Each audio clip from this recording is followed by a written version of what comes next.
Shalom. First and foremost, I want to give all praises, honor, and glory to Yahweh, Bahasham, Yahushai, Bahasham, Bachak Kodash. I want to give double honors to the elders and the apostles of Great Millstone, and peace and blessings to the elect. All right, this video is going to be, dealing with, a statement that the apostle Aramlab had made during this video. I was watching this video, yesterday, okay, and basically he mentioned in there concerning the UFOs, and the chariot sightings, and dealing with these elites, okay, that, there is a chance that they could, all right, not saying that this is gonna happen, all right, but don't be surprised if it is, where they could, set up a fake, alien invasion, a fake return of the Lord kind of situation. All right, and when you read, which I have here, things like Project Bluebeam and so on and so forth, they actually have the capability to do such a thing. Okay, so, this lesson is going to be going into don't be deceived, all right, by a false prophecy because of excitement. Okay, now, what do I mean by that? Well, we're in the year of the hastening of the coming of the day of Yahweh Ba'ashem Yahushai. All right, and we're constantly, waiting for these prophecies to come to pass, especially, these last few prophecies, so basically any news relating to them, we get excited, to see what it's about. But within that excitement, all right, we have to always remember, okay, the truth of the order of prophecy, remember how prophecy has been written to happen. And sometimes that might be the bitterness of it. For example, if like when the whole pandemic started, we knew, we knew that obviously things were going to change through it, but it was that excitement of, hey, maybe this might be it, Now, you had somebody, let's say you go back in time and you tell yourself then, nah, this ain't going to be it, well, it's going to push things forward, but it's not going to bring on full-on Jacob's trouble within this year. You might, you hearing that then, it might not sound too sweet because we want to get out of here, but it doesn't mean that just because it doesn't sound sweet that it's not true. So when dealing with these prophecies, let's say they do set up a fake alien invasion, all right, and they imitate it and mimic it just as, the scriptures say, a giant chariot, and then the other chariots just flying through the skies, like the apostle mentioned, they'll be fighting against them. However, they'll start shooting down, what looks like shooting down chariots and, stopping this invasion and so on and so forth, to try and deceive people, okay, but to also cause a lot of people to fall from the faith, man. Okay. Now, if you are, too excited and you see that, you might forget the fact that, hold on, the Lord isn't coming until the time of the destruction. If Jacob's trouble hasn't happened, if the thing hasn't been made mandatory and, the new way of life, why would the Lord be here? If the missiles aren't flying, because that's how it's written in the scriptures to happen. If you're too excited, you might just get caught up in looking at it so much, that you don't recall back into the scriptures and say, wait, hold on one second. They haven't even launched this digital currency full-fledged yet. Depending on when they decide to, if they do this, all right. But when they do it, you got to remember how the scriptures say it would happen, And at the end of the day, no matter how close or how realistic they make it seem, as the scriptures say, which I'm going to get, they will not deceive the elect. All right. But they can try. So this is the book of Matthew, chapter 24, verse 24. For there shall arise false anointed and false prophets, and shall shew great signs and wonders. Okay. And so much that if it were possible, they shall deceive the very elect. So the reason the elect won't be deceived is because that's impossible. That's the only thing standing in the way. That means that a lot of people, if you're not of the elect, will be deceived based on these different signs all right, and wonders, okay, that really Esau with his technology is gonna be doing. Okay, now like I said, not saying this is what they're going to do, all right, but they could do this. Okay, and as the scriptures say here in the book of 2 Corinthians chapter 2 verse 11, lest Satan should get an advantage of us. If we're deceived by him, he would have gotten an advantage of us. All right, but as it says here, for we are not ignorant of his devices. So what are one of those devices that we're not ignorant of? Project Bluebeam, okay, which is a very advanced technological project, okay, and based on the little snippets and information that we get, we can see that this thing is, it's very advanced, right?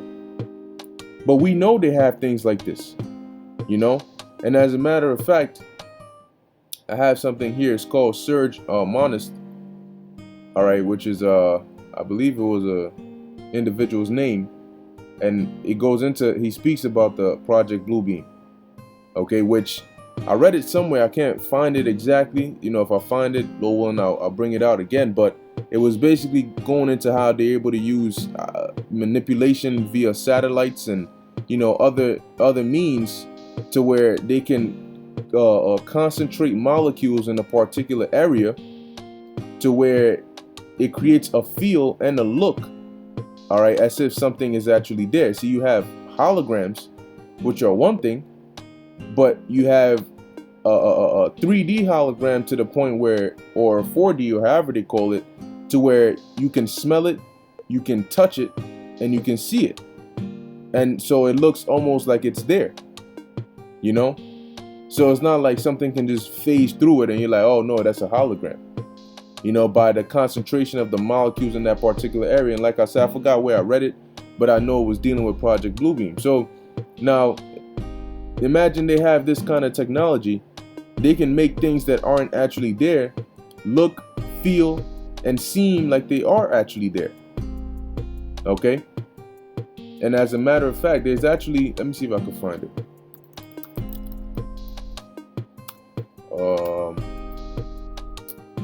There was some videos, oh man, this is a while back. Yeah, something like this. Well, this is a hologram, all right, but just showing you even a hologram for an example, how realistic they're able to make it look. Hello. And then look at this hologram again, and then look at it and imagine if you could actually touch it and hear it. And well, you can hear it, but feel it.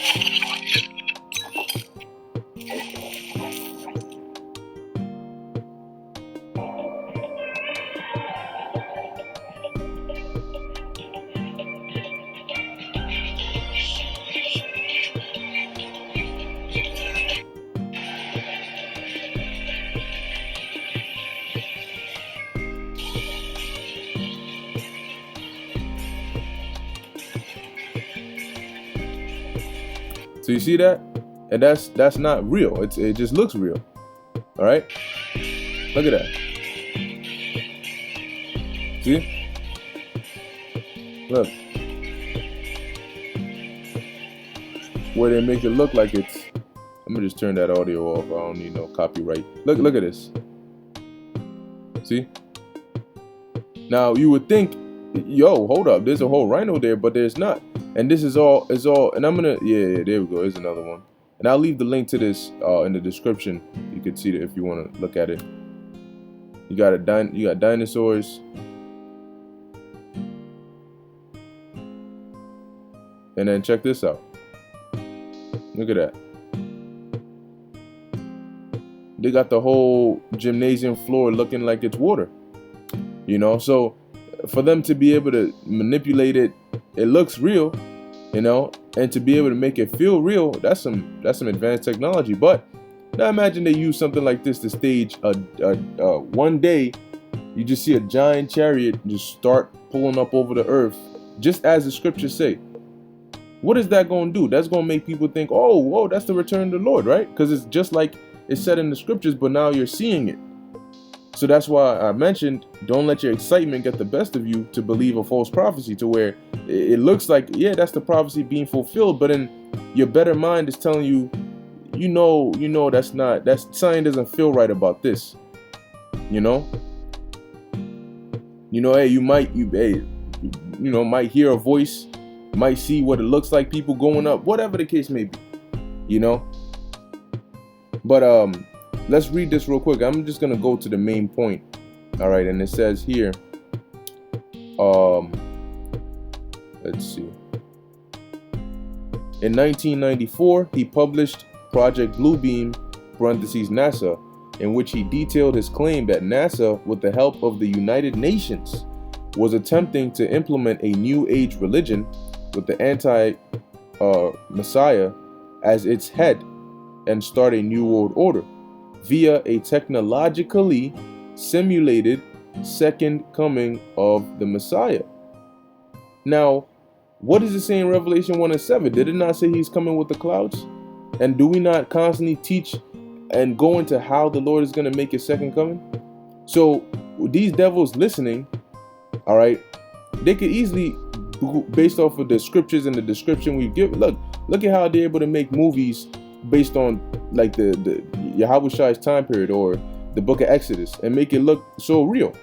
So you think they can't take those descriptions and do a fake attempt as if, this is the return? Because how is the Lord going to return in so-called UFOs? But then make it seem like they defeated it and destroyed it and whatnot, or the chariots came and they retreated, or they didn't do what the scriptures say they would do. To do what? To deceive people. Oh yeah, the Lord is here. The Lord is here, but wait, the missiles ain't flying. Oh no, forget it. The Lord is here. That's what matters. And then all of a sudden he retreats. You're like, wait, hold up. It says he also gave talks on this topic. Other conspiracy theorists have noted, and notice they've demonized it. They don't necessarily demonize you. They demonize a label or a term, and that's all they need to do, so that whenever they find it needful, they'll just slap that term over you, and that's all the work they need to do. They'll let the stigma, all right, or the stigma of that term do the work. So what people think about conspiracy theorists, once they slap that on you, they don't need to say anything about you specifically, just that you're a quote unquote conspiracy theorist, and then that's all. That's it. The job is done. People are not going to take you seriously because they have demonized the term or the label conspiracy theorist. So it says the similarity of Project Bluebeam to the plots of Gene Roddenberry's unleashed 1975 Star Trek movie treatment, The God Thing, and the 1991 Star Trek The Next Generation episode Devil's Due.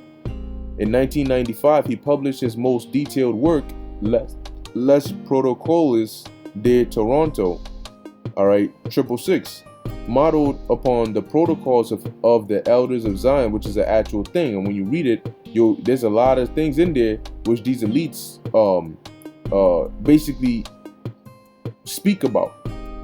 Their plans, how long they've been in motion, what particular things they do to achieve these plans, what things they have control over, how they think of people, how they refer to the average individual, how to treat the average individual, how to control the media, all of that. It's in there. All right, you can look that up. It's actually in the book Behold a Pale Horse by William Cooper. It says, wherein he said a Masonic group called 666 had for 20 years been gathering the world's powerful to establish the new world order and control the minds of individuals. Okay, exactly so. All right, so we have to, all right, I'm gonna actually go here. This is the book of Mark, chapter 13, verse 33. It says, take ye heed, watch and pray, for ye know not when the time is. All right, we don't know the exact day and minute and hour the Lord is coming. We know what time period, which is now, but we have to follow what the scriptures say exactly as it says it, because when the scriptures say that it shall come and it shall not lie, prophecy will not lie, meaning the effect that we're supposed to get when these prophecies happen is the same effect we will get. The prophecy won't be overestimated or underestimated. It's just as it's written. Okay? And when it happens, you will know this is the fulfillment of such and such prophecy. Now, there may be steps that lead up to that may seem very close, but you can't, mistaken those preliminary steps to prophecy as the prophecy itself because of excitement to see the prophecy, all right, or for the fulfillment of that prophecy. That's like if the Queen of Sheba, when she saw Solomon's servants, if you automatically assume that's him because you're so excited to see him, the first flyest guy you see, you think that's him. Come to find out that's actually his servant. So we gotta remember in the hastening of the coming of the Lord, all right, to pay attention, to be circumspect, and not to be ignorant of anything small or great, because this devil is very, very capable of doing a lot of these things to deceive. Okay, but if you're in the spirit of Yahweh Ba'ashem Yahushua, you will not be deceived. It's impossible. Okay, this is the book of Revelation, chapter 13, verse 13. It says, "And he doeth great wonders, so that he maketh fire come down from heaven on the earth in the sight of men." This is speaking about Esau and the beast, all right, which he makes up the beast. Okay, but that's not the only wonder. See, that's a wonder, one of the great wonders that he's able to do. And it's all through his technology.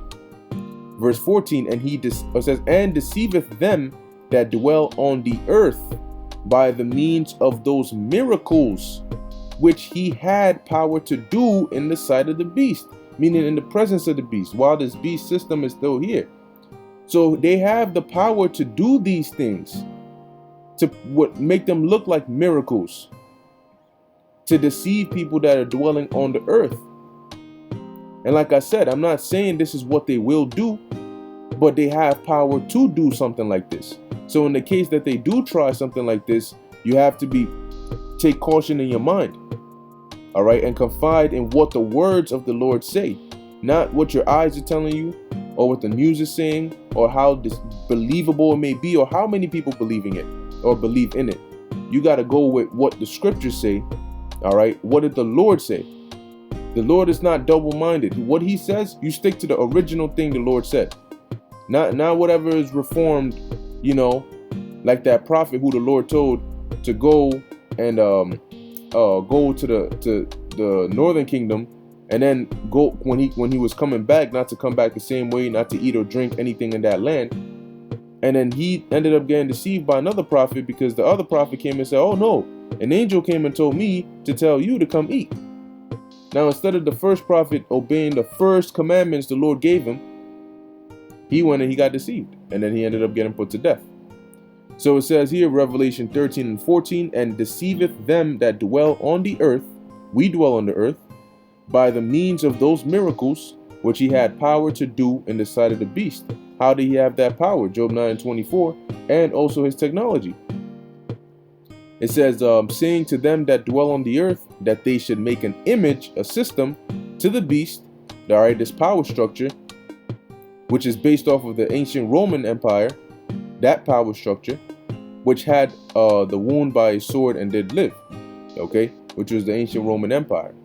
All right, so they're gonna create this new world order, all right, systemically, after the ways of the ancient Roman Empire, with modernized technological advances.